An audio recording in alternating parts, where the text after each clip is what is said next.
The air hung thick and heavy over the Blue Ridge territory in the late summer of 1905, smelling of damp earth and distant wood smoke. It was the kind of oppressive heat that pressed down on a person, making the simplest act of breathing feel like a chore.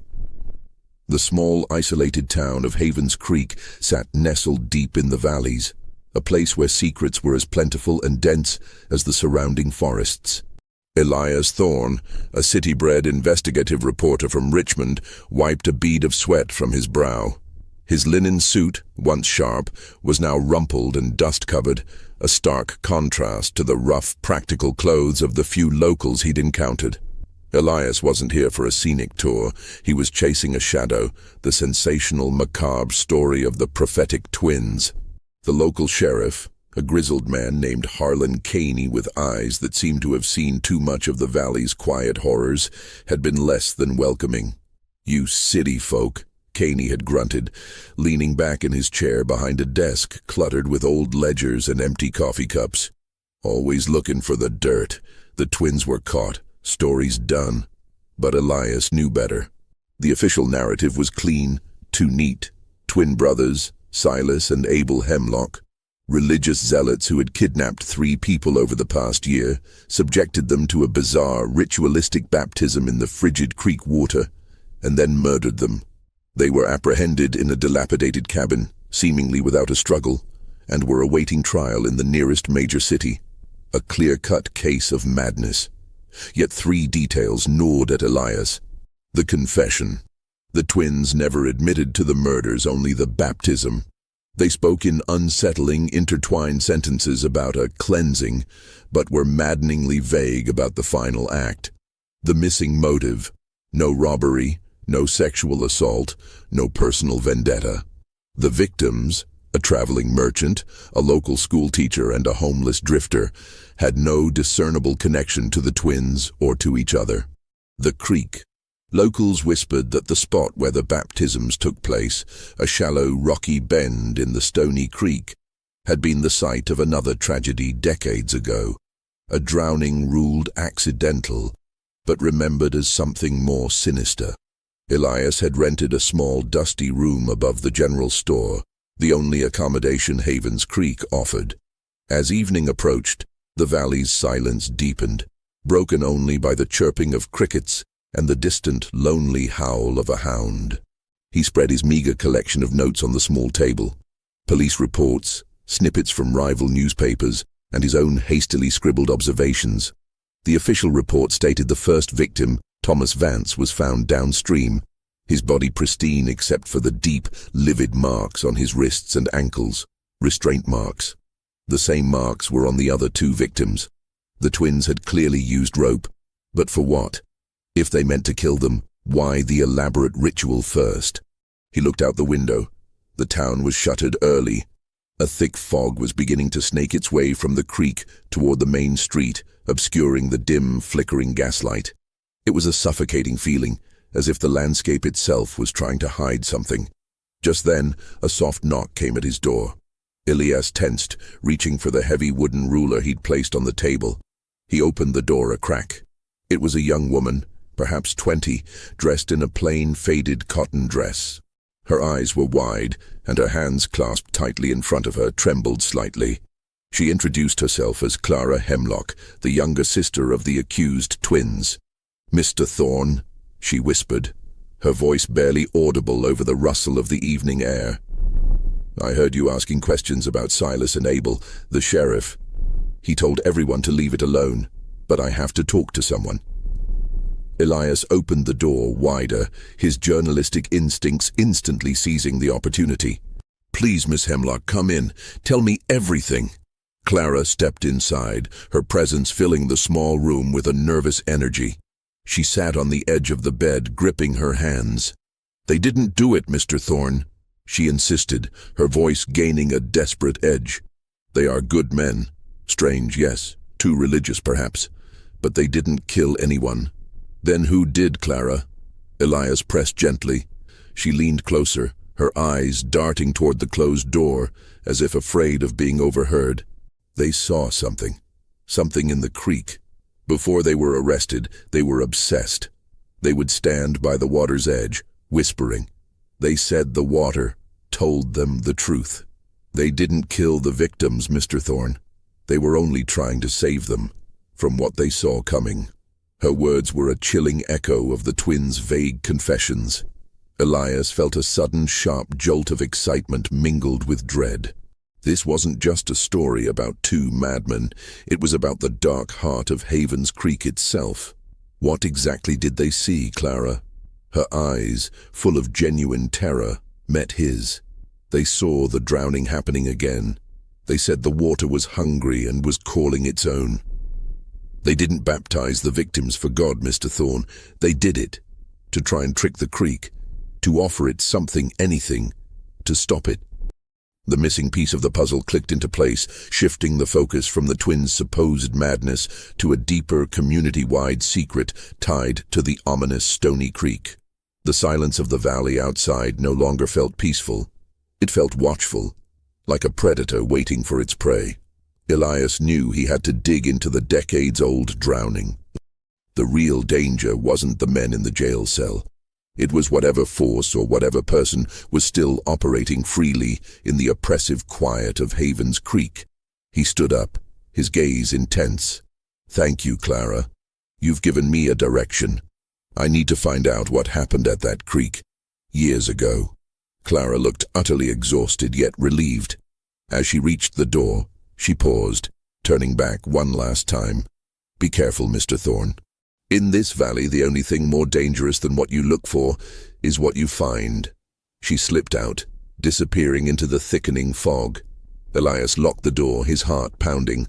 The prophetic twins, the macabre baptisms, the missing motive, and now, the hungry creek. The story was anything but over. It was just beginning. The suspense and the genuine terror of a hidden, ruthless truth were closing in. Do you want to know what the creek has been hiding all these years? Make sure you're subscribed to the channel and hit the notification bell so you don't miss the next chapter of The Whispering Valley. Your support fuels the truth. The morning after his meeting with Clara, Elias felt the full, stifling weight of Havens Creek's resistance. Sheriff Caney was curt and dismissive, claiming the Hemlock girl was touched and prone to fanciful notions. The townspeople, mostly reserved farmers and miners, avoided Elias's gaze, their faces closed off and hostile. This wasn't just small-town suspicion, it was a practiced communal silence, a bulwark against the outside world. Elias decided to bypass the town and focus on the one constant, the Stony Creek. The path to the baptism bend, as the locals grimly called it, was overgrown and slippery. The air here was cooler, heavy with the scent of pine and decaying leaves. The creek itself was deceptively placid, its waters a deep, cold green, running over stones polished smooth by years of current. The isolation of the spot was total. The valley walls rose steeply, muffling sound and light. He found the approximate location by the distinct wear on the riverbank where 3 separate kidnapping events had taken place. Here, the twins had bound and submerged their victims. If their intention was murder, a swift knife or a blow to the head would have sufficed. The prolonged immersion spoke to the ritual Clara had mentioned, the desperate attempt to trick the creek. Elias consulted the old town registry he'd managed to sneak a look at in the general store's back office. Decades ago, the creek had claimed a life. A young woman named Eleanor Vance, found drowned in 1879. The victim's surname was the same as the twins' first victim, Thomas Vance, the traveling merchant. Elias felt a knot tighten in his stomach. Coincidence in a town this small was simply another word for connection. He found an old, faded newspaper clipping tucked into the registry. The report on Eleanor's drowning was scant. The local physician ruled the death an accidental drowning, though neighbors noted she had no known ailment and was a competent swimmer. Crucially, the clipping mentioned that Eleanor had been a local girl who had threatened to leave Havens Creek with her fiancé, a man from outside the territory. Her fiancé, a young farmer named Arthur Moss, left town immediately after the funeral, branded by the locals as cursed or responsible for her death. Elias realized the true motive wasn't religious, it was territorial, historical, and deeply psychological. The twins, seeing something they perceived as a pattern or a recurrence of the creek's hunger, had tried to intervene. But what pattern? He walked further upstream, near the original site of Eleanor's drowning. He noticed something the police must have missed or ignored. A cluster of old, rusted metal spikes driven into a large, submerged log near the center of the bend. They were obscured by algae and sediment, but clearly man-made and deliberately placed. The spikes were spaced too far apart to be part of an old watermill structure. Their position suggested only one purpose, a hidden point of restraint. A wave of chilling insight washed over Elias. Eleanor Vance hadn't drowned by accident. She had been held down. The restraining marks on the 3 recent victims weren't for binding on land. They were for binding in the water. The twins hadn't killed anyone. They had attempted a desperate, flawed imitation of the true method, believing the ritual was what mattered, not the result. The murderer was someone else, someone using the creek's reputation and the original tragedy as a cover. Elias suddenly felt exposed. The quiet of the valley was menacing. He hurried back toward town, his wet boots crunching on the gravel path. He found Sheriff Caney at the dilapidated one-room jailhouse, cleaning a rifle. "Sheriff," Elias said, his voice firm. "Eleanor Vance. The drowning from 79, it wasn't an accident. I found the spikes in the creek. Someone held her down." Caney slowly lowered the rifle, his heavy gaze resting on Elias. The usual weariness in his eyes was replaced by a cold, alarming stillness. "You've been poking where you shouldn't, city boy," Caney said, his voice flat. "That was almost 30 years ago. What good does stirring up that mess do now?" "It explains the twins," Elias countered, keeping his tone measured. "They're not the killers. They were trying to stop the pattern. The killer is still here, Sheriff. They drowned Eleanor Vance, and they've drowned 3 more people using the exact same localized spot and method. They're using the creek's reputation as their weapon. The twins' prophecy was just observation of a killer's routine." Caney stood up, the movement slow and deliberate. He didn't deny the existence of the spikes. He merely looked past Elias, toward the window where the afternoon shadows were beginning to lengthen. "This town has its ways of handling things, Mr. Thorne," Caney said, a subtle menace entering his voice. "And we don't take kindly to outsiders trying to undo what's been settled. Leave the twins to their fate. Leave Havens Creek to its silence."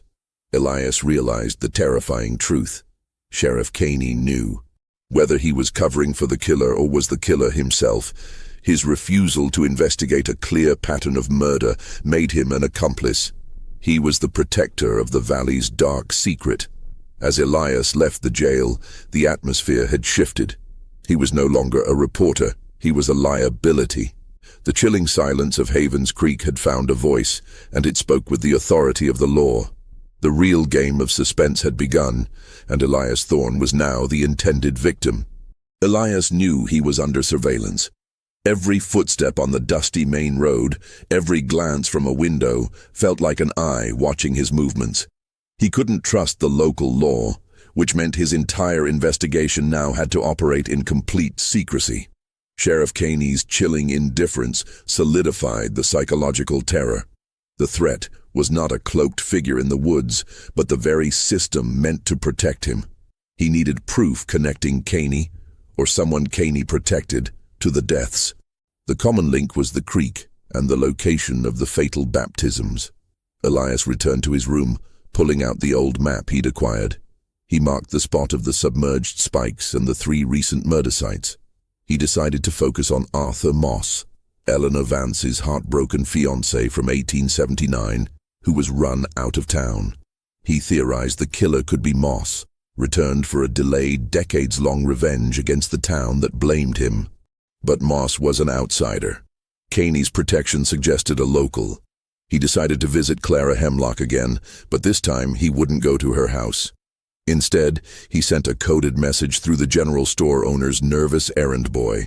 A simple note asking her to meet him at the old stone quarry outside of town, a place desolate enough for privacy. Clara arrived at dusk, looking paler and more anxious than before. The wind whipping through the skeletal remains of the quarry equipment made a mournful sound. "Clara," Elias began, his voice low. "The creek. I found evidence of the first death, Eleanor Vance, being a murder, and I believe the sheriff knows something." Clara's eyes widened with confirmation, not surprise. "I told you, Mr. Thorne. This town keeps its secrets buried deep. But Caney, he's not just covering for someone. He's been the sheriff since before I was born. My family has history with him." "What kind of history?" Elias urged. Clara hesitated, looking down at her hands. "The prophecy my brother spoke of. It wasn't just about the creek being hungry. It was about Caney.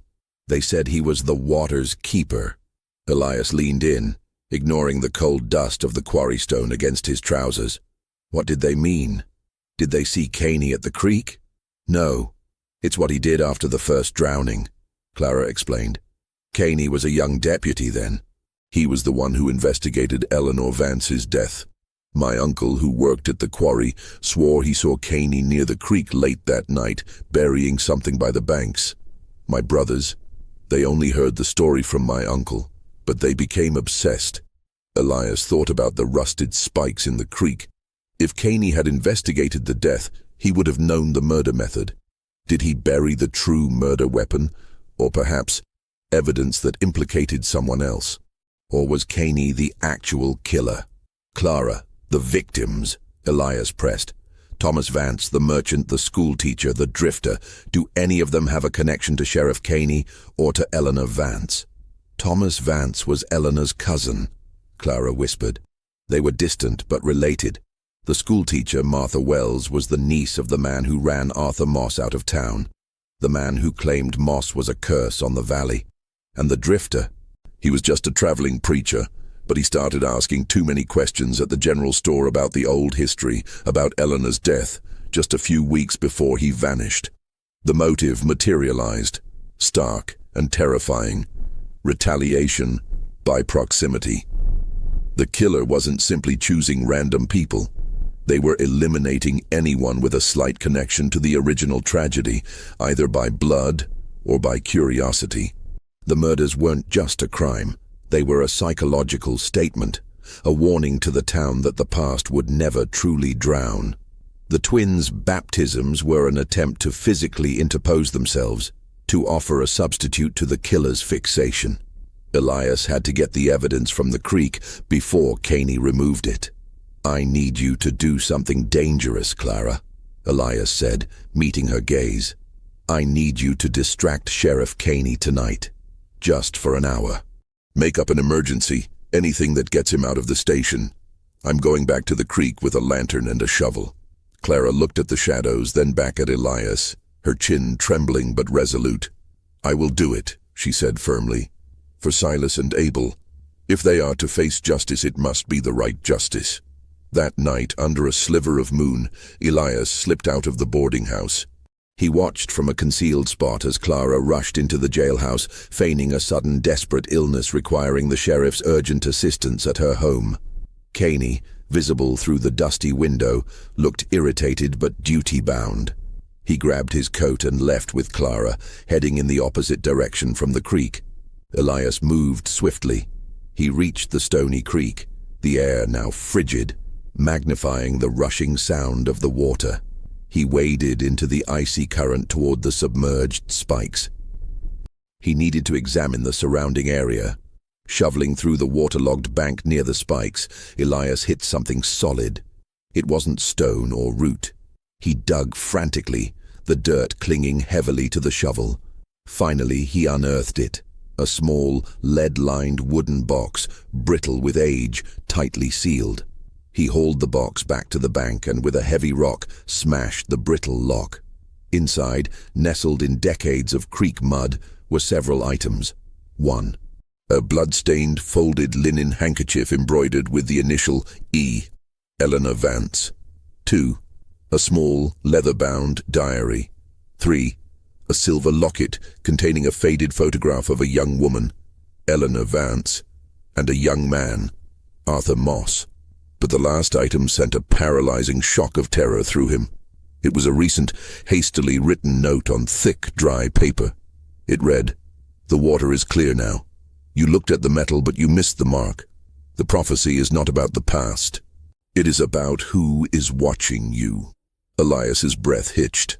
Someone had been there after he left, and before Caney's supposed distraction. The secret was more widespread than he thought. The box wasn't buried by Caney, but recently planted as a lure. He heard the crunch of heavy boots on the gravel path behind him. He spun around, the diary still clutched in his hand, his heart hammering against his ribs. It wasn't Caney. It was the errand boy from the general store, the boy who had delivered his coded message to Clara. The boy stood motionless, his face an unnerving blank slate, holding a short, rusted piece of pipe. "The creek needs a new keeper," the boy said, his voice a chilling, reedy monotone. "You brought the water a new offering." The true horror of the valley wasn't just a murderer. It was a deeply ingrained, ritualistic system where everyone was both a protector of the secret and a potential target. A system where innocence was weaponized. The boy raised the pipe to strike. Elias reacted on pure instinct, throwing the heavy lead-lined box at the boy's chest.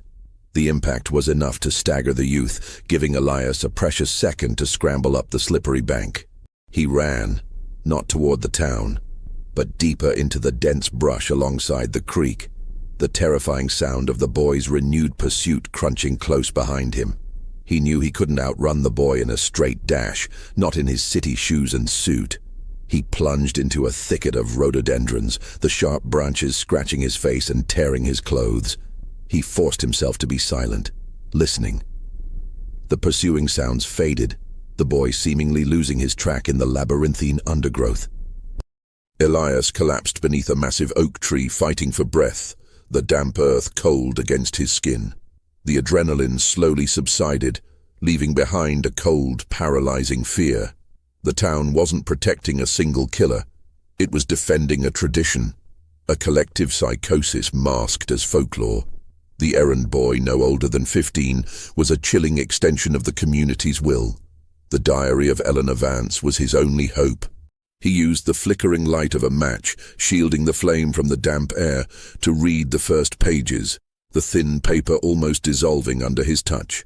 Eleanor's entries painted a picture of a vibrant, intelligent young woman deeply unhappy with the stifling confines of Havens Creek.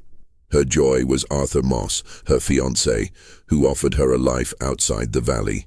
May 4th, 1879. Arthur spoke of Asheville again, of a life where people talk of books and ideas, not just crops and the creek's temperament.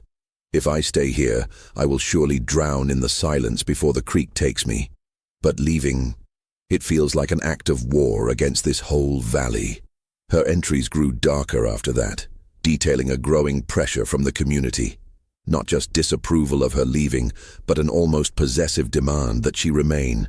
A sense of entitlement the town held over its children. June 12, 1879. The elders talk of the binding. They say the valley gives us life, and in return, we must stay to keep the water content. The only way out is through the river's blessing. What a grim, backward thought. I told Deputy Caney I was leaving next week, and his eyes, they were colder than the creek itself. He told me to think of the others. I don't know what he meant. The last entry was dated 2 days before her disappearance. June 25th, 1879. It is Caney. He doesn't want me to go. He cornered me near the bridge. He wasn't gentle. He said the water picks its own sacrifices, and that my decision to leave was proof I was chosen. He said he has to ensure the creek is satisfied, or the whole valley will suffer. He showed me a spot near the bend, a place he called the Keeper's Mark. I don't know what to do. I cannot stay, but I know now. If I leave, he will ensure I am remembered here forever. Elias's hands were shaking. The diary confirmed it all. Sheriff Harlan Caney was the killer, or at the very least the architect of the first murder, rooted in a twisted parochial belief system that treated the creek as a deity requiring appeasement.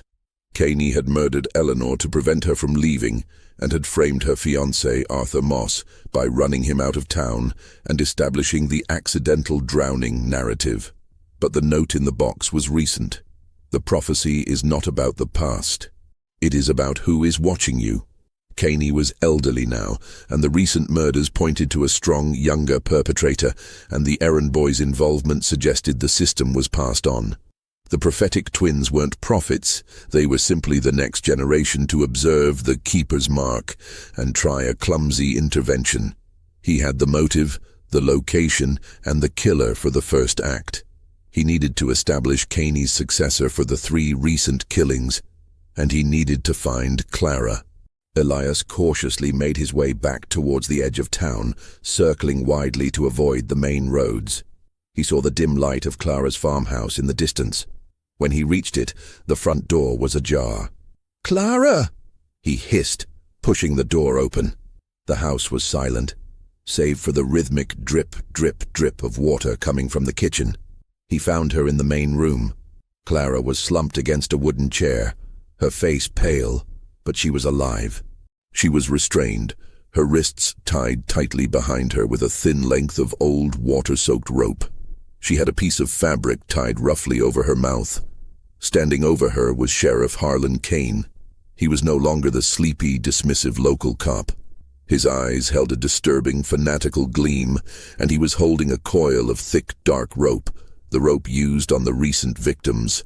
"You should have left, Mr. Thorne," Caney said, his voice low and devoid of emotion. "You saw what the water wanted, and you didn't heed the warning. Clara was just the bait. The keeper always knows when the creek is disturbed." Caney's eyes flickered to the kitchen, where the dripping sound intensified. The girl disrupted the ritual. My boys, Silas and Abel, they were close to the truth, but they were weak. They tried to save the offerings. A true keeper knows that the creek must always be fed. Caney moved towards Elias, slowly and with chilling certainty, blocking the only exit. "You are not a murderer, Caney," Elias said, trying to stall, clutching the diary in his hand. "You're a guardian of a sick, violent delusion, and you taught the next generation to do your killing." "It is not delusion," Caney corrected, his lips barely moving. "It is order. The creek takes 3 a generation to keep the valley prosperous. That's the way it's always been. Eleanor wanted to break the order. The others were curious. And you, Mr. Thorne, are the nosiest of them all." The truth was a heavy, inescapable weight. Caney was the original murderer, the founder of the keeper system, and he had passed his sick tradition down, weaponizing local fear and devotion to the land. Elias braced himself for the confrontation, knowing he was locked in a life-or-death battle against a powerful, generational killer who was protected by a town's silent conspiracy. The moment stretched into a tense silence, punctuated only by the distant sounds of the Blue Ridge night and the continuous drip, drip, drip from the kitchen. Elias knew the diary in his hand was the only thing that gave him leverage, a piece of history that Caney had desperately tried to bury. "The diary," Elias said, raising his voice slightly. "Eleanor wrote about you, about how you cornered her, how you spoke of the creek needing sacrifices. This isn't just a confession for her murder, Caney. It's a record of your twisted religious fervor. If I don't walk out of here alive, this diary and the location of the spikes will be sent to the state attorney general." Caney paused, his eyes narrowing, assessing the threat. His confidence wavered for a fraction of a second. "You're bluffing. No outsider will find that paper before it rots. I sent a duplicate copy of my initial notes to my editor in Richmond this morning." Elias lied, the sweat running cold down his back. "I told him if I didn't contact him by noon tomorrow, he was to open the sealed package. That package includes the confession of Eleanor Vance and the evidence of the spikes you planted to hold her down. You may kill me, but you will not stop the truth from drowning you." The bluff worked, for a moment. Caney's face twisted in an angry mixture of fear and rage. He needed the diary, and he needed Elias quieted in a way that didn't immediately confirm his guilt to the outside world. "Give me the diary," Caney commanded, taking a measured step closer. "No," Elias shot back. He glanced at Clara. "Let her go, and I will burn this diary right here, right now, and walk out of this town. Your secret stays buried for another generation." Caney laughed, a dry, rasping sound devoid of humor. "The secret doesn't belong to me, reporter. It belongs to the valley. I am only the one who maintains the balance. And if I am compromised, there are others ready to take up the rope." He gestured toward the kitchen. The sound of the dripping water stopped. A figure emerged from the shadows of the kitchen doorway.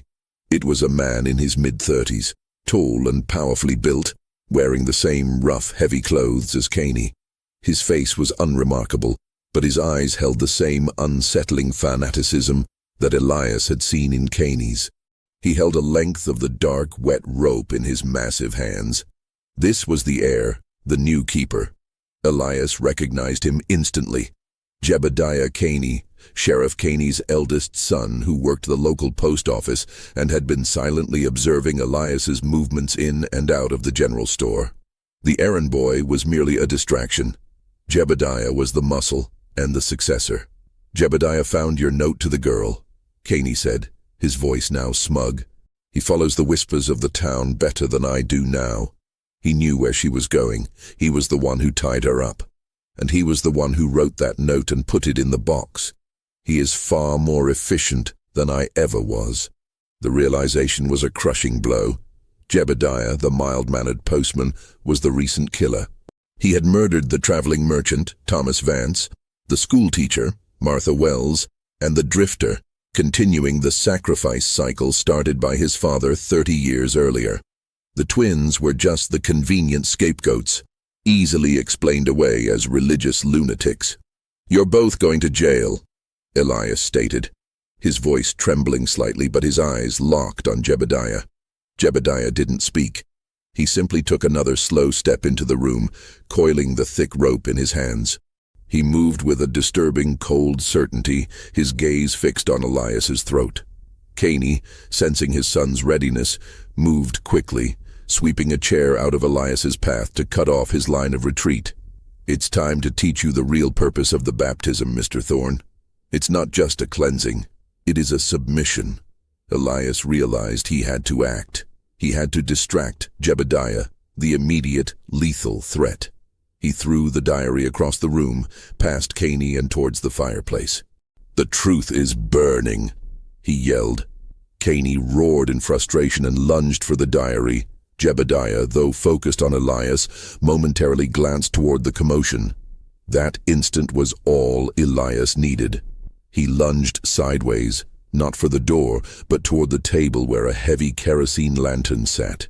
He grabbed the lantern, yanked open the door, and swung the heavy metal base at the nearest window, shattering the glass with a violent crash.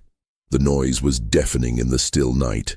Caney, momentarily stunned by the destruction, yelled at his son, "Get him! Don't let him leave the valley!" Elias didn't wait.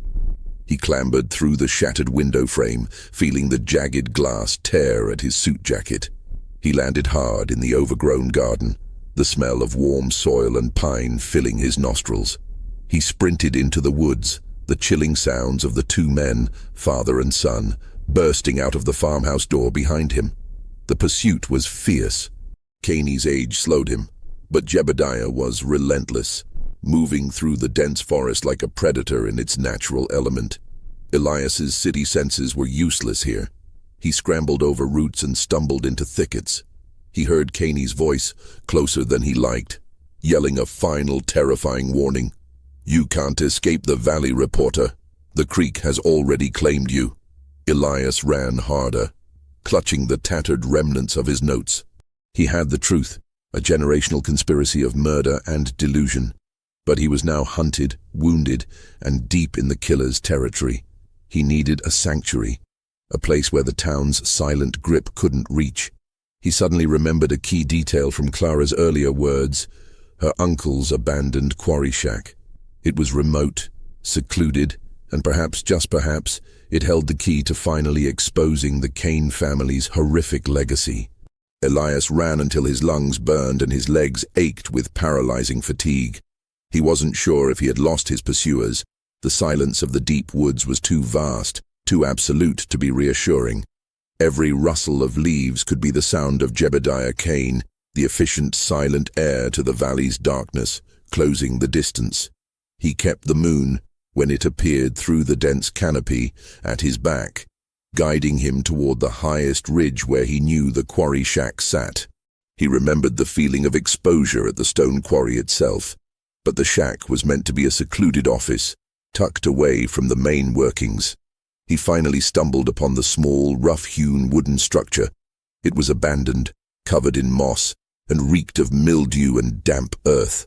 Elias forced the rickety door open and collapsed inside, securing it with a rusty latch. The relief was immediate, but fleeting. He was safe for a moment, but stranded in the killer's vast, intimate domain.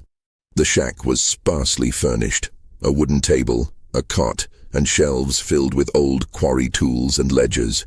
He needed to rest, but more urgently, he needed a plan to get his evidence out of the valley. He decided to use the anonymity of the quarry ledgers as a means of communication. He frantically searched the drawers until he found a clean sheet of paper and a pen. He began to write, not a story, but a concise confession detailing the Caney family's murderous legacy, the spikes in the creek, the targets of the sacrifice cycle, and the imprisonment of Clara Hemlock. He needed a way to ensure this note reached the outside. As he wrote, his gaze fell on a small, old photograph tucked into the frame of a dusty mirror. It was a picture of Sheriff Caney, not the grizzled elder, but a younger, handsome man in his early 20s, standing proudly next to a massive, freshly quarried block of granite. On the block, carved crudely into the stone, were the words, "The Valley's Keeper, 1879. The date was chilling, 1879, the year Eleanor Vance was murdered. The inscription wasn't a boast. It was a mark of ritualistic dedication. Caney saw himself not just as an enforcer, but as the valley's essential maintainer of a horrific, man-made balance. Elias had been so focused on Caney's guilt that he had overlooked the psychological depth of the conspiracy. The prophecy wasn't just a cover, it was the rule of the society. The creek was given 3 lives a generation so that the valley and its people would continue to prosper, free from curses or bad luck. It was a terrifying, realistic example of how collective survival fear could morph into institutionalized, ritualistic murder. He finished writing his confession, folding it carefully. He needed a messenger, who was not the postman. Suddenly, a loud thud echoed from the main quarry pit below, followed by the grinding sound of stone against stone. Someone was nearby. Elias extinguished the lantern and peered through a crack in the wooden wall. The moon was now high, casting long, stark shadows across the granite quarry floor. He saw Jebediah Caney. The air of the creek was moving silently, searching the grounds, his figure massive and menacing in the pale light. He wasn't yelling, he was hunting, patient and precise. Jebediah stopped directly below the shack. He looked up right at the dark window where Elias was concealed. Elias froze, his heart hammering against the plank wall. Jebediah didn't seem to see him, but he lifted his hand and pointed to a loose stone on the ground near the shack's door. He had seen Elias's telltale footsteps on the soft earth leading to the shack. The search had narrowed down to inches. Elias had to get out. He scanned the room for an alternative exit. The back wall of the shack sat perilously close to the edge of a deep, sheer drop into an old, disused section of the quarry. A drop the quarry workers called the Black Pit. He grabbed a heavy pickaxe from the shelf, his only weapon. He moved silently to the back wall, listening to Jebediah's slow, deliberate steps outside the front door. Jebediah stopped. Elias heard the heavy scraping sound of the door latch being slowly tested. The old wood creaked ominously. Elias swung the pickaxe with all his remaining strength, driving the sharp end into the wooden wall near the floor. The wood splintered violently. He repeated the motion, widening the hole just enough for a desperate escape. Just as the opening was large enough, the front door burst inward with a sickening crack. Jebediah stood framed in the doorway, his eyes glinting in the dark. "The creek needs you to be clean, Mr. Thorne." Jebediah said, his voice flat and chillingly calm. Elias didn't hesitate. He dropped the pickaxe, scrambled through the jagged hole, and tumbled down the embankment toward the terrifying darkness of the black pit. He lost his footing on the loose stone and began to slide rapidly, the roar of the air rushing past his ears. He clawed desperately at the earth, his fingers finally catching the gnarled root of a stunted bush growing at the very lip of the abyss. He hung there, suspended between the sanctuary and a fatal fall. Above him, Jebediah was scrambling through the hole, his shadow massive against the moonlight. The psychological terror of the chasm beneath him was matched only by the immediate, human threat above. Elias knew the climax was fast approaching, and that his survival, and the truth, depended on a desperate final act.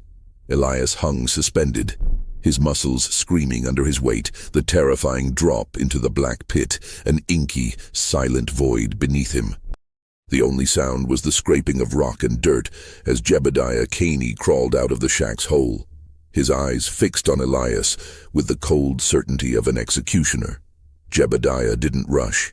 He moved with the practiced, chilling patience of a predator. He was content to wait for Elias's strength to fail, turning the natural terrain into his weapon. "You should have stayed out of the water, reporter," Jebediah said, his voice echoing slightly against the quarry walls. "You disturbed the whole valley. Now you're just a loose end that needs cutting." Elias knew he couldn't hold on. He had to create a distraction. His hand, still clutching the folded confession note and the shredded remains of his notes, scrambled for something, anything to throw. His fingers brushed against a heavy, loose piece of quartz rock. With a final surge of adrenaline, Elias pulled himself up slightly, balancing his weight on the precarious root, and hurled the quartz rock with all his force toward Jebediah. The rock struck Jebediah on the shoulder with a heavy thud. It didn't injure him, but the surprise was enough. Jebediah staggered back, letting out a grunt of momentary pain and frustration. Elias seized the chance.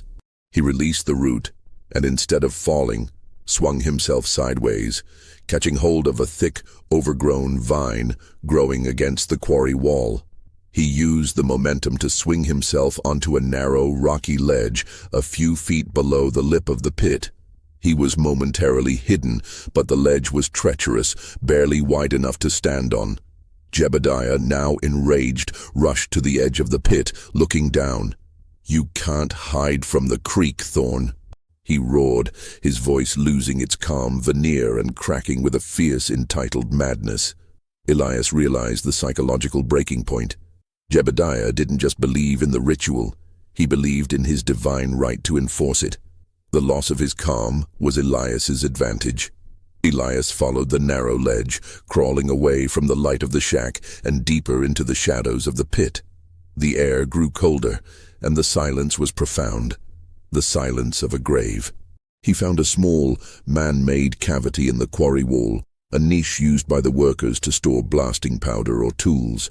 He squeezed inside, pulling his body into a fetal position. Jebediah was overhead, stomping and searching the lip of the pit.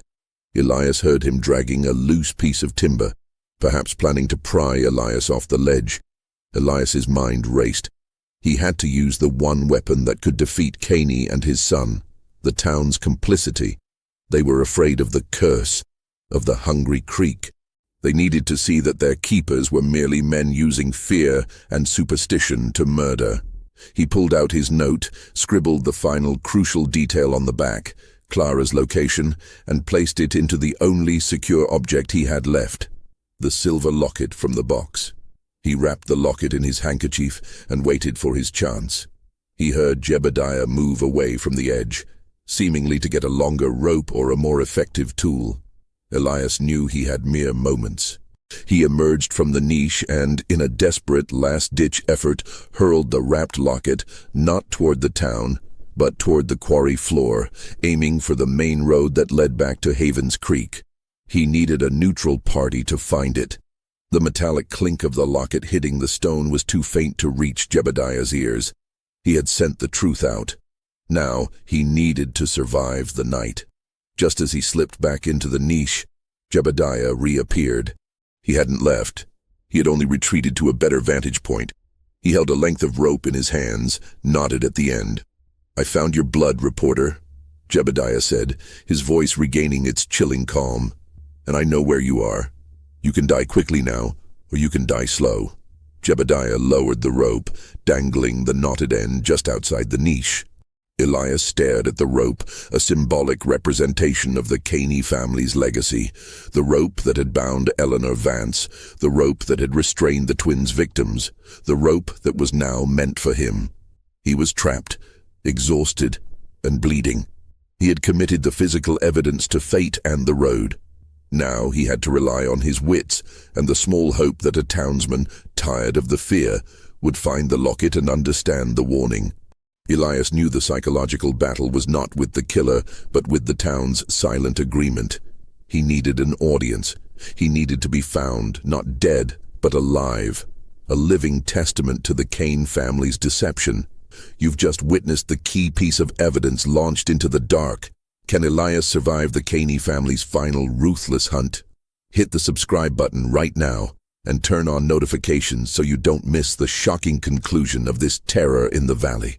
Jebediah waited by the edge of the pit, patient and silent, leaving the knotted rope to hang like a cruel invitation just outside Elias's niche. Elias understood the tactic. Jebediah wasn't going to risk descending into the dark pit himself. He would wait for Elias to succumb to cold, exhaustion, or panic, forcing him to grab the rope and ascend, where Jebediah would be waiting to overpower him. Elias had to use the one thing the Caneys hated most: exposure. He began to talk, his voice rough and loud, echoing unnervingly against the quarry walls. "Eleanor Vance didn't leave this town, Jebediah. Your father murdered her because she wanted to escape his twisted control." The rope twitched. Jebediah remained silent, but Elias knew he was listening. "The prophecy isn't real. It's a lie your father invented to keep the town quiet. The victims weren't sacrifices to the creek. They were simply people who threatened the status quo. The merchant was Eleanor's cousin. The teacher was related to the man who ran off her fiancé. Your father is a fraud, and you, Jebediah, are just an executioner in a sick family tradition." Elias heard a muffled thump from above, followed by a low, guttural curse. He was getting under Jebediah's skin. He continued, his voice wavering but resolute. "The prophetic twins were only trying to save them. They were observers, not killers. They saw you and your father following the pattern, and they tried to break it with their clumsy, desperate baptism." The rope was yanked violently out of sight. A moment later, a cascade of small rocks and debris rained down, narrowly missing Elias. Jebediah was trying to flush him out. "Don't you talk about my father." Jebediah's voice cracked with raw, sudden emotion. "He saved this town. He kept the blight away. It's not a lie, it's duty. You don't understand the cost of the valley's silence." Elias recognized the psychological break. Jebediah's fanaticism wasn't a pretense. It was a deep inherited delusion. "Your duty is murder," Elias countered, pressing his advantage. "You killed a harmless drifter just for asking questions. You kidnapped innocent people and drowned them in a spot your father marked 30 years ago. You are a slave to a lie, Jebediah." Suddenly, a loud, panicked cry cut through the night, coming from the direction of the town. It wasn't Caney or Clara. It was an older woman's voice. Elias heard muffled shouts and the unmistakable sound of a horse and cart being driven rapidly down the quarry road. Jebediah instantly ceased his assault. He stood frozen, his head tilted, listening intently to the distant noise. The unexpected outside presence was a far greater threat than the trapped reporter. "They found the locket," Elias whispered to himself, a surge of desperate hope running through him. Someone must have found the silver locket and the note. Jebediah turned and sprinted away from the pit, back toward the shack and the road, his need to contain the exposure overriding his need to kill Elias. Elias dragged himself out of the niche. He was bruised, cut, and shivering violently. He had to get to town, not just for his safety, but for Clara. He scrambled back up the embankment to the ruined shack. He could still see the flickering light of the kerosene lamp at Clara's farmhouse in the distance. He started running toward it, keeping to the shadows of the woods as he went. When he reached the farmhouse, he approached cautiously. The front door was still hanging broken from its hinges. The inside was silent. "Clara," he hissed. He found her exactly where he had left her, still tied to the chair. But Sheriff Caney was gone. Clara's eyes were wide with relief and terror. Elias quickly cut the ropes from her wrists. What happened? What was that noise? It was Mrs. Peabody, the store owner's wife. Clara gasped, rubbing her raw wrists. She came running down the road, screaming that her boy was missing and that the sheriff had left his post. She seemed genuinely terrified. Then Caney came in frantic. He saw the broken window and he panicked, saying, "The balance is broken. They know." Clara paused, catching her breath. "He didn't know you had the diary. He just knew the town was finally stirring." He grabbed his coat, looked at me and said, "It doesn't matter. The prophecy will be fulfilled. The creek will take them all." He ran out the back way toward the creek. Elias realized the full extent of the psychological terror Caney was experiencing. Caney's true belief was that the safety of the entire valley depended on his murderous ritual. The exposure wasn't just a legal threat. It was a guarantee in his mind of a divine curse falling upon Havens Creek. His final act wouldn't be hiding. It would be a desperate, final attempt to re-establish the balance. "We need to get to the jailhouse," Elias commanded. "The missing boy, the man Caney just mentioned, he was the errand boy, the one who tried to kill me.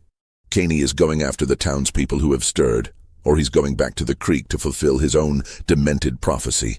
Clara grabbed a heavy wooden cane near the fireplace. "No, not the jail. The creek. That's where it started. And that's where he'll go to try and fix it." And Caney didn't leave alone. I heard a muffled sound, a heavy, dragging sound as he ran out.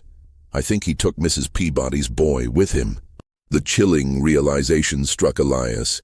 Caney, the original keeper, was going to make one final, immediate sacrifice to quell the town's awakening fear.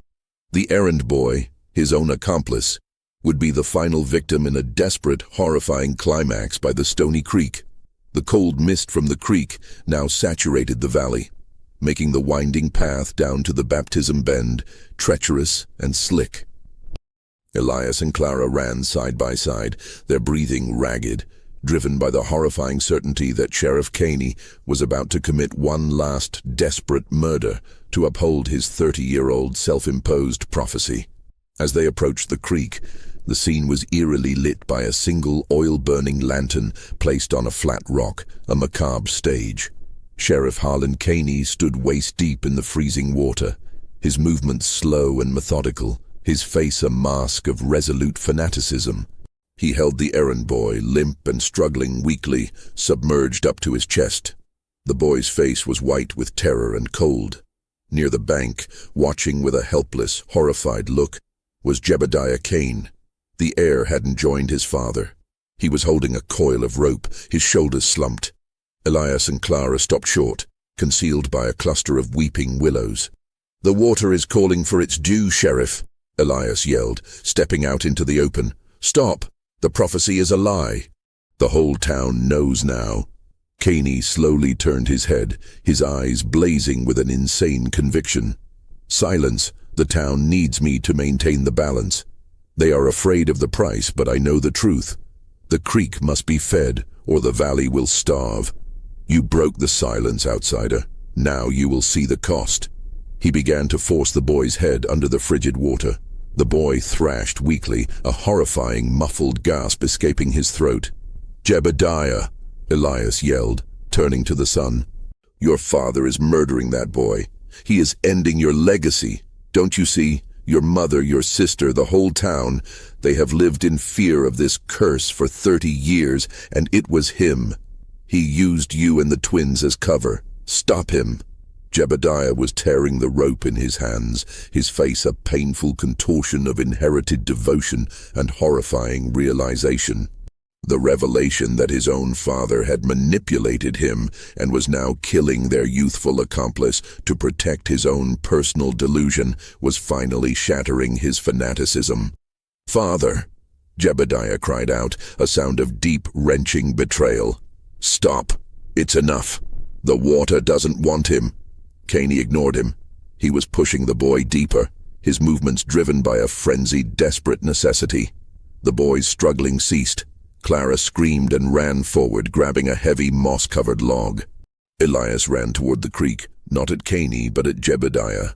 "You want to be the keeper, Jebediah," Elias shouted. "Then stop the killing. End the cycle now." Jebediah looked at the rope in his hands, then at his father, his chest heaving with conflict.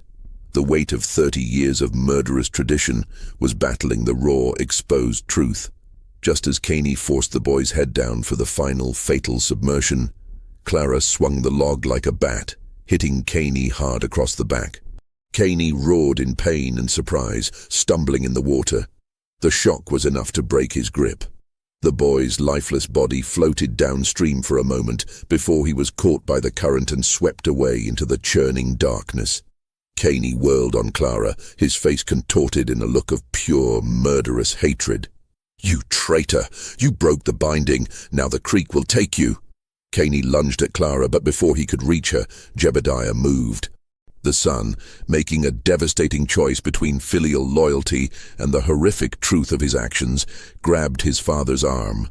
"It ends now, father!" Jebediah yelled, his voice thick with anguish. A violent struggle ensued in the cold, churning water. Caney, driven by a lifetime of unchallenged murder, fought with a surprising, feral strength. He grabbed a piece of the submerged, rusted metal, the very spike he had used to anchor Eleanor Vance 30 years ago, and lunged at Jebediah. But Jebediah was younger and stronger. He managed to wrestle the spike away. In the struggle, Caney lost his footing and plunged completely under the water.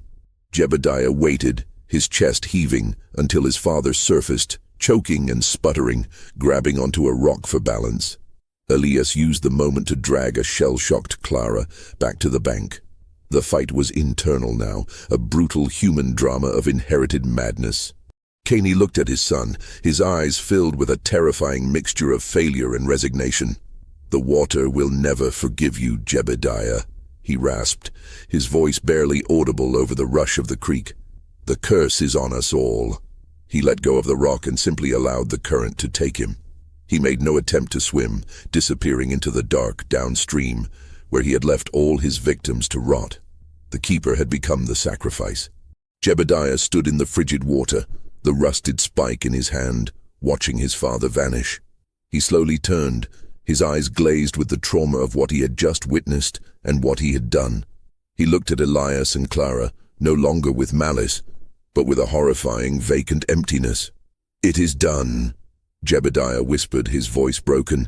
"The keeper is gone, but the silence remains." Elias knew the immediate threat was over, but the psychological terror was not. The town's secret was exposed, but the fear, the crippling culture-deep fear of the curse, was still very much alive. The dawn broke over Havens Creek, cold and stark, painting the valley walls in hues of gray and pale yellow. Elias Thorne, Clara Hemlock, and the shell-shocked Jebediah Kane were gathered at the edge of the creek. Sheriff Caney's body was found miles downstream, tangled in a cluster of debris, his face placid in death, the final victim of his own terrifying self-imposed prophecy. The errand boy, miraculously, had been pulled from the water by a desperate search party, alive but barely conscious. The small search party of townspeople who had rushed to the creek, spurred by Mrs. Peabody's alarm and the shocking discovery of Elias's locket, looked at Jebediah with a mixture of terror and awe. The prophecy, the idea of a creek-born curse, was so deeply ingrained that they could not process the truth. A father and son conspiracy of murder. They simply saw the old keeper disappear into the hungry creek and the new keeper standing alive. A figure of dark, terrible power. Elias stepped forward, addressing the crowd. His voice was firm, though his body was bruised and exhausted. Sheriff Harlan Caney was a murderer. he announced, holding up the diary of Eleanor Vance and the piece of rusted metal. He was not a guardian. He murdered Eleanor Vance 30 years ago to prevent her from leaving this valley. He invented the lie of the Hungry Creek to cover his crime and to ensure that his son, Jebediah, would continue the murders. The twins were innocent scapegoats. This diary, this metal, this is the evidence of his human criminal deception. The townspeople listened in absolute, chilling silence. No denial, no outrage, no rush to action, just the silence. Jebediah, standing in the water, looked directly at Elias. He knew the town's truth. He had confessed to Elias hours earlier, detailing how his father had gradually indoctrinated him, not with religious zeal, but with the cold, logical necessity of the sacrifice cycle to guarantee the valley's survival. He was a product of the valley's fear, a generational killer who had just murdered his own father to end the cycle. Elias had to do the one thing that would finally shatter the psychological terror. He had to force the town to acknowledge the truth of their own complicity and fear. "The prophecy is over," Elias declared, throwing the rusted spike and the waterlogged diary onto the bank at Jebediah's feet. "Your old keeper is dead. Now, you must choose. Havens Creek, will you continue the fear, or will you face the truth?" Jebediah slowly climbed out of the water, looking at the townspeople. He was dripping wet, holding the symbolic instruments of the crime, the murder weapon and the proof. He was the final, immediate threat. Elias knew if Jebediah decided to perpetuate the lie, the cycle of terror would simply continue under a new, more efficient keeper. The moment stretched unbearably. Jebediah looked at his neighbors, the grocer, the farmer, the elders. He saw the doubt, the fear, and the deeply ingrained instinct to maintain the silence. Jebediah made his choice. He dropped the diary and the spike, and then, slowly, deliberately, he raised his hands in surrender. "It was a lie," he said, his voice carrying clearly over the creek's rush. "My father was a murderer. I helped him. The creek is just water. The truth is what you make it." The word lie hung in the air, a physical, tangible shock to the town's long-held secret. Elias, with the help of Clara, who stood by him resolute and strong, escorted Jebediah Caney to the jail. The townspeople watched, their silence finally broken not by shouting, but by the nervous, rapid murmur of hushed realization. By noon, Elias and Clara were in a hired wagon, driving out of the valley, taking Jebediah Caney and the rescued errand boy with them. Elias had sent a telegraph detailing the crimes to Richmond, ensuring the state attorney general would meet them on the road. As they ascended the ridge, Elias looked back at Havens Creek. The sun was fully up now, but the town remained shrouded in a deep, almost metaphorical mist. He had exposed the murderers, saved the innocent, and ended the terrifying prophecy. But the true terror, the silence, the deep-seated fear that had allowed a father and son to commit 4 murders over 30 years, was still there, woven into the very fabric of the valley. "You saved them," Clara whispered, resting her head against his shoulder.